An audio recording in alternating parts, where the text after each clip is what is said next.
Hello, everyone. Welcome to the seminar. Today it is my pleasure to introduce you to Alfred de Wijn.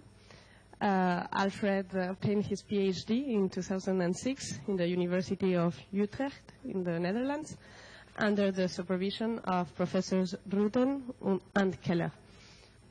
He then moved to the USA to the High Altitude Observatory of the National Center for Atmospheric Research in Boulder, Colorado, where he has been working since. His main fields of interest are observational solar physics, with particular focus on the solar photosphere and chromosphere. In the past year, he has also been involved in instrumentation development. Today, Alfred will give a talk about the chromosphere and magnetometer, ChroMag. Thank you. Okay, thank you. I should say that if you look at my publication record, you can tell that I've been involved in instrumentation for a little bit longer than 1 year. So I hope by the end of this talk, you'll be very happy to not be working in instrumentation. And at the same time, you'll be excited to go back and work on ways to interpret the observations that hopefully ChroMag is going to make in the near future. So I work in at the High Altitude Observatory in Boulder, Colorado, which means that everything I do needs to have some kind of societal impact. So I'm going to have to talk to you a little bit about space weather. I see most of you here, I think, are probably at least somehow familiar with space weather and related things. But let me just quickly recap. Space weather is really just a big name for everything that happens on the sun and in the space environment around the sun and the Earth that influences technology that we rely on. Things like GPS and like are well-known examples, but there's much more than that. You may have heard a bunch of years ago there was a communications satellite that got zapped during a solar storm, and it kind of went haywire, created some radio blackouts and things like that. But also, for instance, airlines are very interested in knowing about solar activity because they like to fly over the poles, but if the ionosphere is disrupted, their communication over the poles doesn't work anymore, and they can't fly there because they still need to have some form of communication with the ground stations. So there's things like that. Also, farmers these days do a lot of their work based on GPS, so they don't actually know where they're driving. They don't look out the window. They just look at a little GPS screen, and all their farming is done based on high-accuracy GPS. And then there's other things. Oil companies, for instance, have pipelines that, and the pipelines are made of steel or some sort of conductive material, and it corrodes quickly, or more quickly than they think, because of currents induced by solar activity. So what drives all this space weather? Well, it's this stuff. This is a nice flare. We'll zoom out a little bit. So this was taken many, many years ago, 2003. I have an example of a flare that happened more recently in the next slide, but you can see kind of sort of what happens. So the flare goes off and it ejects a large amount of charged particles into the heliosphere. Let me see if I can play that again. All right, well, so this is the a more recent flare. This was less than a week ago. It was that huge active region that's currently almost on the limb, produced a nice X-flare. So you can see there's some stuff, some stuff ejected there. So these charged particles then propagate through the heliosphere and eventually make it to Earth, and they get trapped on the Earth's magnetic field and causes aurora and the like, but it also causes these disruptions to the ionosphere. That happens through UV radiation mostly. So these solar flares are really the main cause of space weather effects that we're concerned about. So we'd like to learn a little bit more about solar flares and how they happen, what happens when a flare goes off, how is the energy transported into the heliosphere, how does it make its way from the sun to the Earth, and what happens in between, how does it interact with the Earth's magnetic field, the Earth's atmosphere, and all these things. So this is kind of the work that we do at HEO. So my part of this is trying to study the solar environment mostly, so the solar part of this. We have another department at HEO that studies the impact on the Earth, but I'm not part of that. So I'm mostly concerned with trying to figure out how does this work, and where does the energy really come from? So the difficulty with this is that we know that space weather is driven by solar magnetic activity. Every time we see one of these flares go off, something happens to our atmosphere. And we can actually calculate we have nice models for the Earth's atmosphere that actually give us a pretty good handle on, if we load the atmosphere with this much UV radiation, what happens? If we eject particles from some source and they get trapped in our magnetic field, what happens? What kind of aurora do we get? We have models that predict very accurately aurora. There's some things we don't know, but for the most part, we actually have a fairly good handle on what happens at the Earth. The problem is that we don't have a good handle on what happens at the Sun. So if you look, this is an image, it's kind of a composite from the SDO, the Solar Dynamics Observatory mission. So this is the Sun, obviously. You have the two activity bands, and I've zoomed in a little bit here. So what they've done is they've taken a photospheric vector field measure. Actually, it doesn't matter if it's vector field in this case, but they've made a potential field extrapolation to kind of figure out, what is the magnetic field doing on the Sun. And if you look at this area over here, so that they've done this extrapolation, you can see that there's a bunch of field lines coming out here, a bunch of field lines coming out there. But if you look at the intensity from this AIA observation, the yellow stuff, you can see that the correspondence between where the field lines are computed and where you can see the intensity is very, very poor. And if you've ever gone to a meeting where someone like Mark DeRosa has given you a talk about the nonlinear force-free field extrapolation business, which is much more sophisticated than this model, you've probably come away with a sense of sort of dread and depression, because every time he shows their most recent work, he shows that essentially their models simply can't figure out what the field is actually doing. So they'll take some kind of an MHD model, they'll synthesize observations from it, they'll process those observations or synthesize observations as if they were real ones, and then try to figure out if they can come back to the original magnetic field that was in their model. And it turns out you can't really do it. It usually, in some places it seems to work okay, but in most places, and particularly in the places where we care, like regions like this, it doesn't really work very well at all. So that said, we still need to know what the magnetic field is if we're going to answer any of the questions that kind of concern us regarding space weather, and in principle also just everything regarding the solar atmosphere. We have just a scientific interest in knowing what the solar atmosphere is doing. So these are the kind of questions that we're asking ourselves. What determines the magnetic structure of the Sun? Where does this stuff actually come from? What kind of dynamo are we looking at? The chromosphere has a very large role to play in the energetics of the outer solar atmosphere. There's an enormous amount of mass and energy going into the chromosphere, and only about 1% of that makes it into the corona and eventually possibly towards Earth. So how does that work? Where does all the other energy go? How does the chromosphere regulate what energy goes through and what comes back down? The flares and CMEs I've already talked about. This is really a big driver of space weather, particularly coronal mass ejections are the ones that we're most interested in. Closely related to that is prominences. Coronal mass ejections are associated with prominences. Prominences are structures of fairly cool mass or matter that is suspended in the corona on magnetic fields, but we don't really know how they're formed, how exactly they're related to CMEs, why some of them turn out to be unstable and others are not. So we'd like to learn some more about that as well. And then finally, the solar wind is yet another thing that we're still a little bit confused about where that's actually originating. We think it's the fast solar wind, at least we think, is originating in so-called coronal holes, and the slow solar wind is outside of coronal holes. But how is it accelerated is unclear. And we'd like to learn a little bit more about this as well, because again, it's important for space weather, and just in general, we're interested in this kind of stuff. So we know that the chromosphere and the corona are dominated by magnetic field. If you look at that last picture I showed, that was kind of a coronal image. You can see that there's magnetic field really everywhere. So we know that we have to get some kind of a handle on this magnetic field somehow, and we know that we can't do it by making measurements of the magnetic field in the lower layers of the Sun, in the photosphere, and then trying to extrapolate this up into the corona.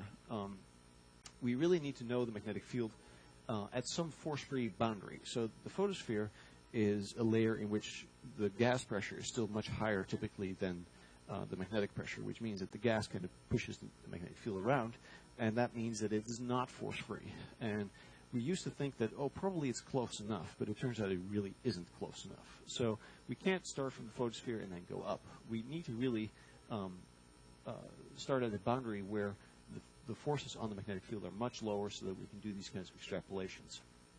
So I thought I'd throw in another nice little image again. This is showing you the disaster of trying to extrapolate a photospheric magnetic field into the corona. It's maybe not quite as clear as that zoom in that I showed. And in some places, actually, it does a pretty decent job, like over here. But over here, for instance, if you were to zoom in, you'd see that it really fails pretty miserably. Since I've been talking about photospheres and chromospheres and things like that, I see some people here that are probably not solar physicists, so I'd like to take just one moment to kind of show you the difference between the three. So this is the chromosphere. You can see it's very highly structured. It has all this filamentary business, and that's magnetic field. So with any luck, this will actually go back. Yes, it will. This is sort of the high photosphere. So you can see the sunspot is still there, and you can see very clearly the areas where there's magnetic field because it's kind of bright. I should see if I can I stop that? Nope. All right, so this is the actual photosphere. This is sort of the deepest layers that you can see. If you were to look at the sun with protective glasses, that's what you're looking at. So what you can see is this granular pattern, which is really just convection. And then in the middle here, I've got a nice sunspot, so that's magnetic field, a very strong field, a couple kilogauss in the center, and then this umbra where the field sort of fans, or penumbra where the field sort of fans out. And as I mentioned earlier, there is also, it's a little bit difficult to see, but you can see like little bright specks in here. That's also magnetic field. So that magnetic field that makes its way into, you want to animate for me, please? Yes. So into the upper photosphere, we can see this magnetic field is sticking out a lot more clearly, and then in the chromosphere, you can still see some of that. The sunspot is still more or less the same, but you've also gotten all this other filamentary structure, and that's the kind of stuff that we're interested in. So we want to know what are the plasma parameters of that that material.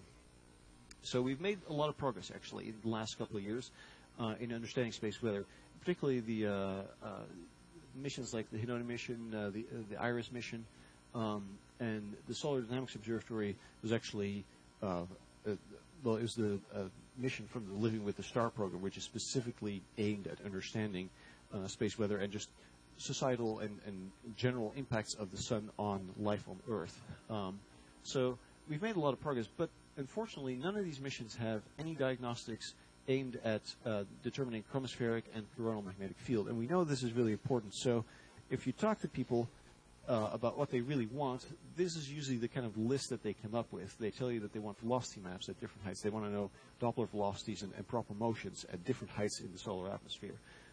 They want to know vector fields at several heights in the solar atmosphere, not just the photosphere, but also in the chromosphere and possibly some layers in between. And they want that with high sensitivity, high cadence, duty cycle of nearly 100%, and over at least a solar cycle or maybe more. So, of course, this is kind of a wish list, and we're going to try and do something about that. But typically, what this comes down to is that they're thinking full starch polarimetry and some photospheric line. You take your pick. There's many of them. We've used several different ones with good success in the past. And then some chromospheric diagnostics like H-alpha, the well-known H-alpha line. That last image that I was showing you with the filamentary structure, that was H-alpha from the Dutch Open Telescope in the neighboring island of La Palma. Then there's a calcium line that is often mentioned, the calcium 28542 nanometer line, and there's a helium line at 1083 nanometers. These three lines are really the ones that you hear most about, and there's good reason for that, and I'll talk to you a little bit more about that later. So since people are making these requests all the time, it seemed to us that we should actually build an instrument that does this. And with that in mind, and with all of the space weather business in mind, at HCO many years ago we started a project that we've called COSMO, the Coronal Solar Magnetism Observatory. It's a facility that is really aimed at trying to measure and understand space weather drivers. It consists of three instruments. There's the K-coronagraph, which is a white light coronagraphic instrument, and essentially what it does is it monitors the solar corona. can, with a high duty cycle, or as high as we can get from one site anyway. And really the only diagnostic you get from that is the electron density in the corona. It's very useful for seeing coronal mass ejections. More so than any of the other instruments here, the K coronagraph will see coronal mass ejections. Then there's the large coronagraph, which is an instrument that is currently sort of in a preliminary design phase. It's a very large refractor, and it's designed to measure coronal magnetic field. We have a testbed instrument called COMP, you may have heard of it, that is working currently, but it's having trouble getting good enough signal to noise to actually get a good coronal field measurement. And then ChroMag is the third instrument, which is really just for on-disk plasma diagnostics of the photosphere and of the chromosphere. So let me introduce ChroMag. It's a synoptic instrument, full disk, designed to observe the sun in the diagnostics that I was just talking about earlier. It's fairly simple. It has an objective lens. Then there's a lot of nothing, and then there's this box in the end that contains a field lens, pre-filter, a very large polarimeter and Lyot filter, a camera lens, and a camera. So it's about as simple as an instrument you can actually build,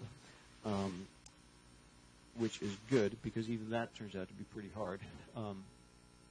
So we need some spectral lines if we're going to measure or diagnose the chromospheric magnetic field that have we need spectral lines that have a chromospheric contribution, which we understand, so we can kind of model them and figure out what what the light that we're seeing is actually telling us.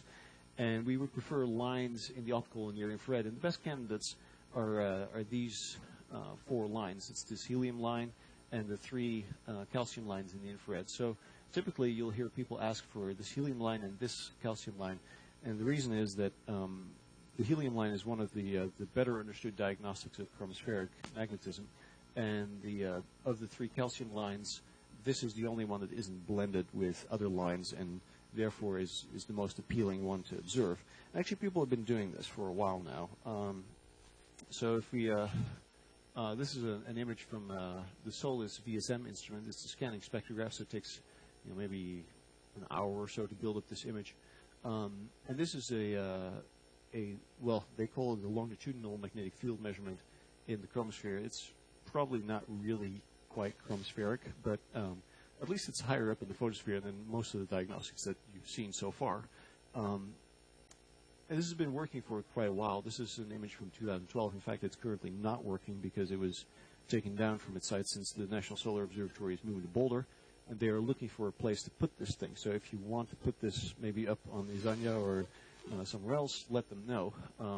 It'd be nice if this instrument could continue to work. So they've been making these kinds of maps for a while. So this is only longitudinal, so they're only looking at the line of sight component of the magnetic field. And unfortunately, it turns out that we really need to know the vector field, or at least the direction of the field. So since not everybody here is familiar with this, I put in a couple of more background-like slides to talk to you about how we actually measure magnetic field in the solar atmosphere. Because we say we measure magnetic field, but we actually don't measure magnetic field. We would like to make quantitative measurements of plasma parameters, not just field strength, but also things like temperature, density. These kinds of things are also very interesting to us. So what we do is we look at a spectral line, and we measure the full Stokes profile. So not only is a spectral line, or not only is light blessed with an intensity, it's also given a polarization. And that polarization tells you something about the conditions under which the light was formed. So if we measure one of these line profiles, then we know that there is information in there about the plasma in which that light originated. So we can try to recover that information. We call this inversions, but really an inversion, an analytic inversion of such a line profile is not tractable. So we solve the forward problem. We synthesize the line, we compare it with the observations, and then repeat this exercise until we finally get a match. And then we say, well, that was probably the plasma that that caused this line profile to appear the way it did. So helium and calcium are promising diagnostics, and we have some inversion codes. There's actually most of those inversion codes originate here, which is part of the reason why I'm visiting. So radiative transfer of the infrared triplets of calcium is a little bit difficult. And unfortunately, like I said, 2 of the lines suffer from blends, so really you're only left with one line.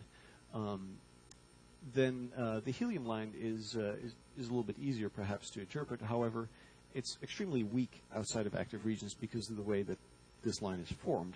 So hopefully with the combination of these 2 lines, we might actually be able to do something. The good news is that at least helium, in the areas where we're genuinely interested in knowing the magnetic field, namely active regions where the CMEs and the flares happen, we do actually have signal. So there is some hope that this is going to work. So we then need an instrument to do this. So we need a spectrograph or some kind of wavelength tunable imager to measure the line profiles. We need to resolve the line profiles, and we need to resolve some spatial information as well. But our detectors are 2-dimensional. So we have 3 dimensions in our observation space, so we need to somehow slice through this cube. And observing is never easy. Anyone who's ever spent any time at a telescope knows that everything works great when there's clouds, and as soon as the clouds are gone, everything breaks. So I will come back to this later, too. Next thing is this polarimetry. Why is polarimetry difficult? Well, detectors are sensitive to intensity. So a detector doesn't detect the polarization of the light. It only detects the intensity. So we encode this Stokes vector with 2 linear polarizations and 1 circular polarization in addition to the intensity into intensity only, and then decode it from the observations. So polarimetry is a difference measurement. We have to take 2 measurements to get 2 values. So we have to take 4 measurements in order to get the 4 vectors, the 4 elements of the Stokes vector. Now, polarization signals tend to be small compared to intensity. This means that you're always sensitive to systematic effects, but also to all kinds of noise. So if the intensity, for instance, changes during your measurement while you're taking these 4 measurements, you'll think you're seeing polarization, but in reality, you're only seeing a change in intensity. So doing quantitative polarimetry is hard because of mostly this reason, because you're looking at very small 10⁻3, 10⁻4 kind of signals. So then let's assume that we have a nice data set. Now we're going to analyze this data. What do we do? Well, remember I was talking about this inversion process, right? We synthesize, compare, and repeat until we get a match. So we need a model atmosphere to synthesize some observations. And then we're going to calculate radiative transfer and find an emergent profile and compare that to our observations. Well, this is hard because if we start with our observations, there's a lot of white here, so we're going to fill this in. We create some kind of an atmospheric model that we just kind of dream up. We decide, okay, this is going to be our model. It has a number of parameters, and we do our radiative transfer calculation. That gives us radiation output. We compare it to the observations, and then we say, well, okay, so we need to change our model parameters because we didn't have good fit. And maybe we can actually say, well, actually, our model isn't right. So this is sort of the simplest thing that we do. And in fact, the simplest thing that we do is we ignore this feedback. So we choose an atmospheric model, and then we just tweak the parameters until we get a match. And this seems to work okay for photospheric lines. It's the Milne-Eddington inversion that I think many people here are intimately familiar with. We've been doing this for quite a while. It actually works reasonably well for those photospheric lines. But in the chromosphere, it doesn't work because you need to calculate some more things, namely atomic excitation and statistical equilibrium. And now we're going to get lines absolutely everywhere because everything feeds back to everything. So you can see that there's this extra loop inside here. So the calculations become much, much more difficult. And in fact, they're non-local. So that means that you can't just look at one location on the sun, do this calculation and figure it out. You actually need to know what was happening around that area in order to do this calculation properly, because the radiation output is it's a field. It's not just some local property of the plasma. So this gets much harder. And sometimes we can cheat a little bit and we'll just forget that this actually happens. It's called the single scattering approximation. And that sort of makes the problem tractable, but it's still very difficult to do. And then the other problems is that you're looking at a very highly dimensional problem. There's many, many dimensions in here, and it's very hard to find a good minimum in such such a situation. You've, in any case, made an assumption by choosing a model. So if your model is wrong, then probably you're never going to get a good match, or you might get a good match, but it's wrong. So that's a problem. And then there are some ambiguities in the solution just because the physics doesn't allow you to, for instance, figure out what the azimuth is without this 180-degree ambiguity that I think most people here will be aware of. But there is some hope. We can do some tests and see, what kind of what can we actually recover from our observations. So Roberto Cassini did this, and I think I've shown this slide here before, and there were some questions about it. So we'll answer those questions again later. But what we've done here is we've taken the calcium 8542 line, and we've made a very simple model. It's just a slab, so it's just a block of plasma that has a known thickness and is at a known temperature, and everything is known in it. It's homogeneous. So it's a very simple model, but at least it gives us some idea of where we can go with this. It's sort of a best-case scenario. So we've synthesized the line that we would observe from this block of plasma if we were using a true spectropolarimeter with 180,000 spectral resolution and no noise. And so let's start by looking at these 6 plots. What these are showing are the error in the field, the error in the inclination, and the error in the azimuth of the magnetic field. So the field strength, as it turns out, is very poorly determined. Even with a very good instrument, 180,000 spectral resolution is pretty good, and has no noise. So this has an infinite signal to noise, and it turns out that you still really don't get a good handle on the field strength. So in a situation like this, you can't actually recover the field strength. Anything else we do is always going to be worse than this. So we don't have a handle on field strength. But fortunately, it seems we do have some handle at least on the inclination, and we also have some handle on the azimuth. You can see the well-known 180-degree azimuth ambiguity right here. There's 2 bands.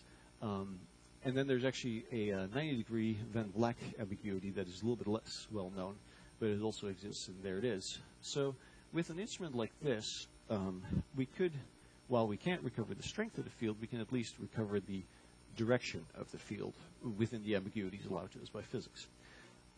If we then add some noise, well, I mean, the field strength is still very poorly determined. It's worse than it was before, but it was bad anyway, so who cares? The inclination suffers a little bit, but not too badly, and same goes for the azimuth. So with a true spectropolarimeter and a signal noise of 1,000, it seems that we can actually do a fairly decent job of recovering at least the direction of the magnetic field in this very simple model. So if we now go to a Lyot filter, so a spectropolarimeter is a spectrograph, right? So it has a slit and it scans. Yes? Sorry? The model, the question is, what is the model that's used for this? It's a slab model of homogeneous plasma with no background. So it's a very simple toy model. It sort of resembles maybe a prominence or something like that. So it's really just a test to see if you can actually get anywhere with an instrument like this, if there's any information even in the line that we can recover. So, yeah.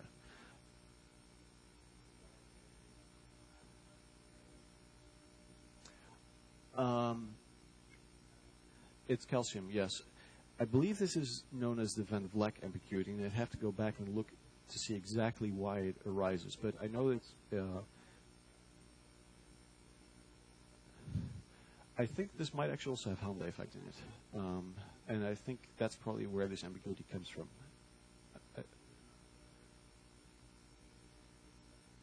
Okay.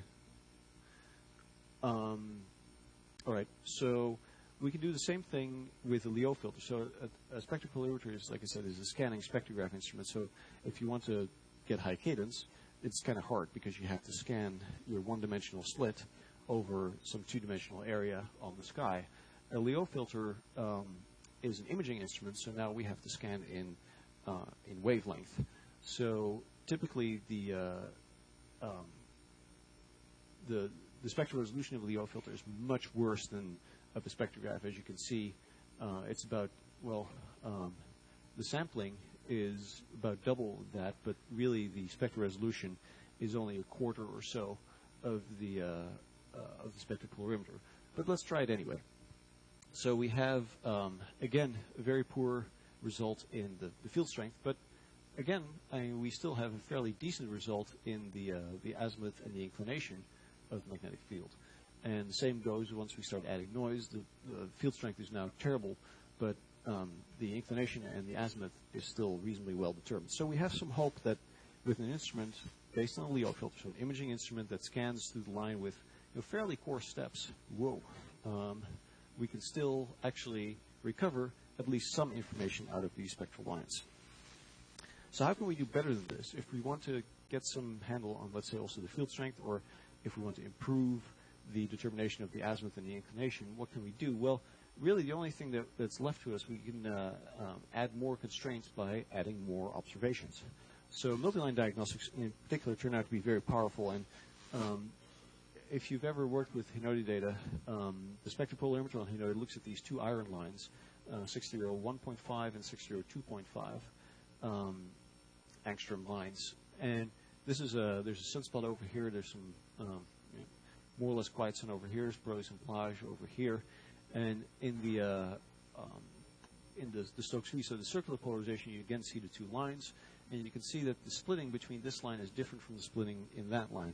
And that, it turns out, gives you a very powerful handle on determining the field strength, and in particular, disentangling the field strength from the filling factor of the pixel. So the pixel is large compared to the structure size on the sun, so that means you get some kind of combination of maybe areas that have less field strength or less strong field, but might fill the entire pixel. And it turns out that looks very similar to a pixel that is only partially filled with a very strong field.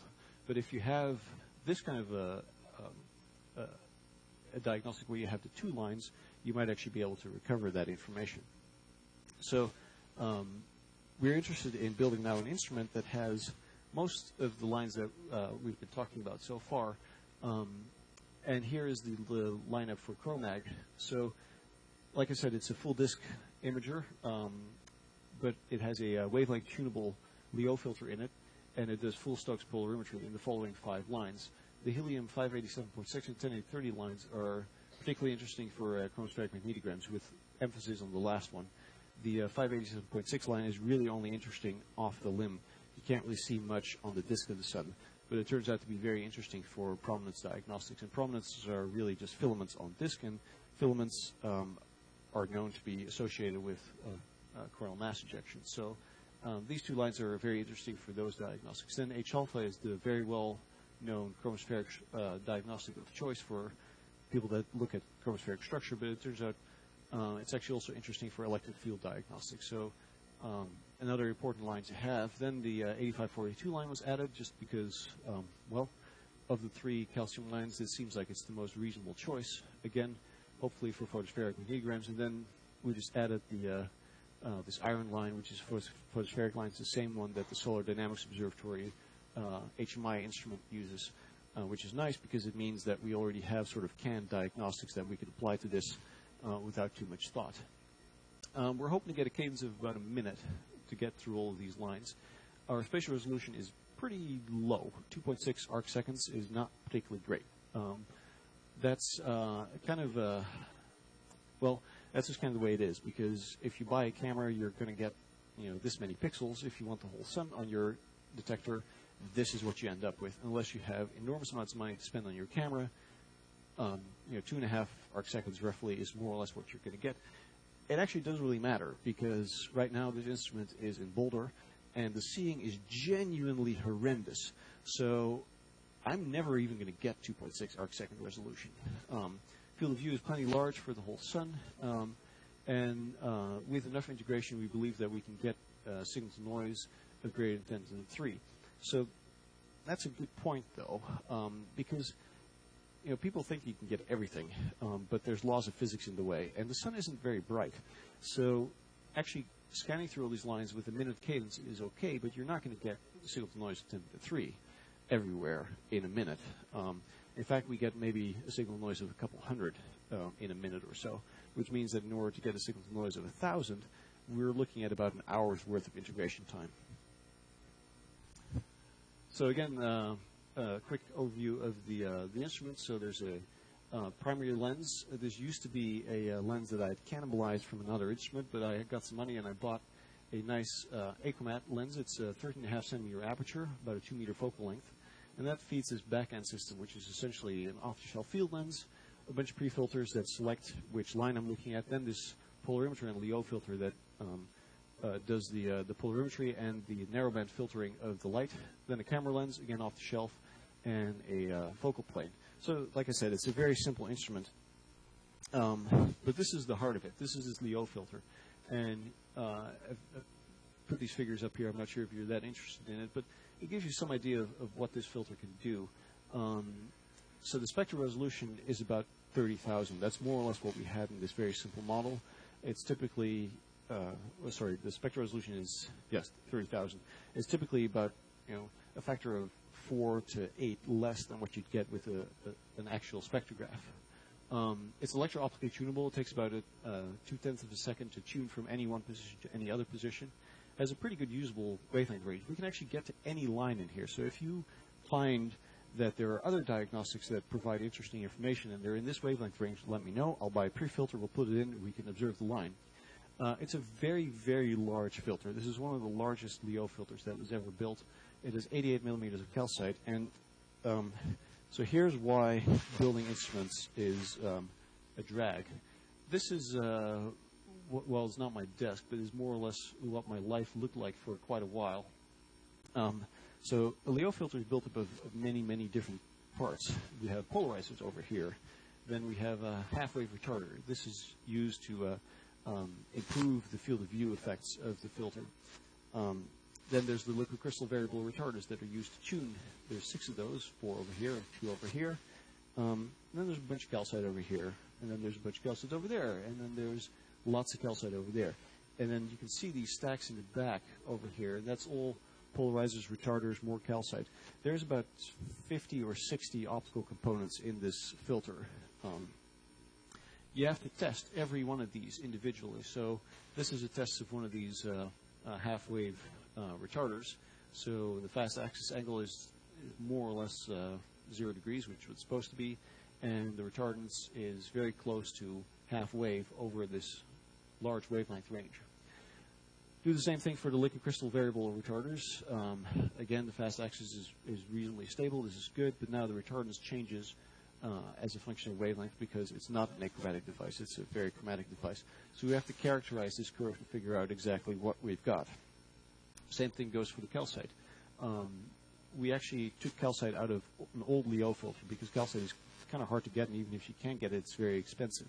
So we took it out of an old filter that we had, and we went and characterized the properties of this calcite, selected the best pieces, and actually, in some cases, we selected complementary pieces that we could match so that some errors would disappear.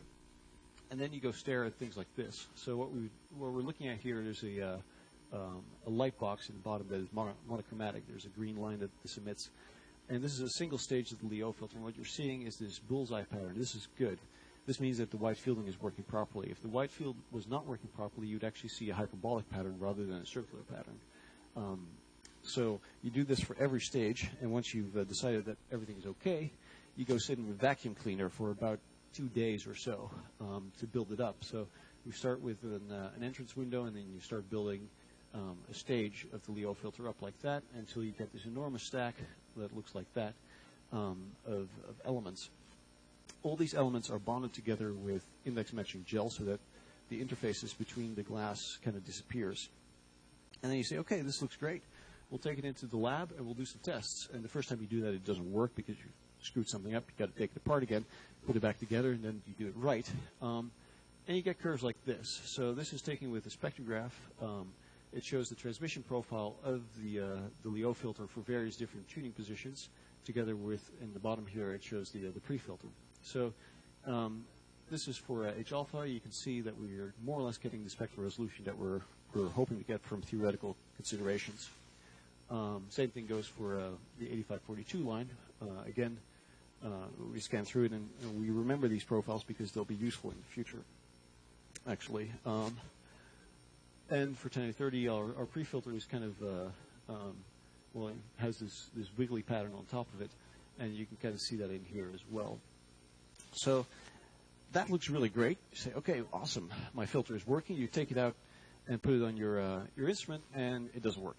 It turns out that these filters are very sensitive to temperature. So last year, I dropped by here and I gave a talk that was somewhat similar to this, and I ended by saying that we hadn't gotten anything because the filter wasn't working because of thermal issues. So we this winter took the filter off the telescope and put it back in the lab. We completely took everything apart. We completely redesigned the back end to solve the thermal issues, and it's now redeployed, and it's actually working this time around. So we are testing and commissioning right now.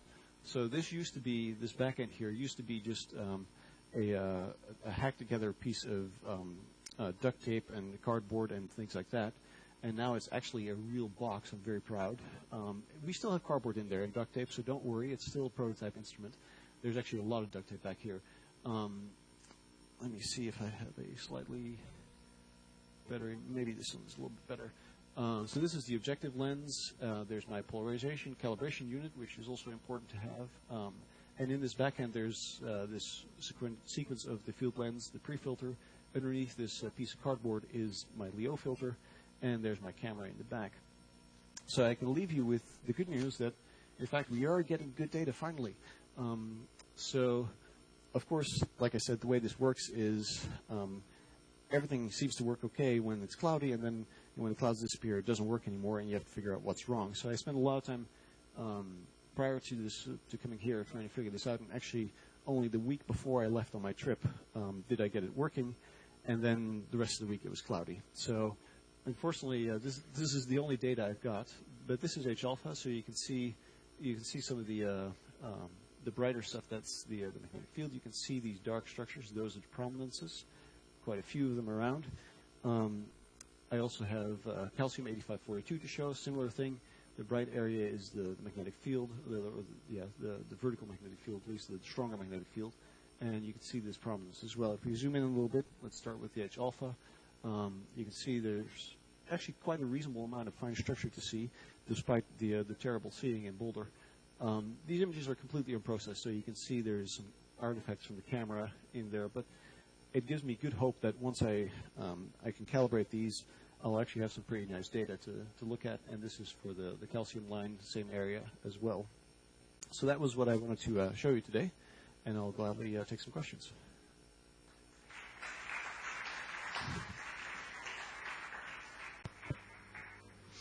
Thank you, Alfred, for the talk. So now we have time for questions. Is there any question?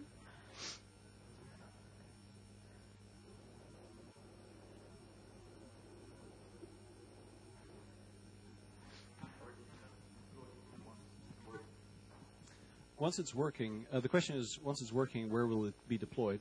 So we have an observatory on the island of Mauna Loa, it's on the volcano of Mauna Loa. It's the big island of Hawaii. Until recently, this was the largest volcano in the world. Apparently now it's the second largest. It's an active volcano. Last eruption was about 40 years ago or so, which is why we like it for our coronal observations, because this observatory is on the lava flow. So there's no vegetation, there's no life there, really. It looks like the moon.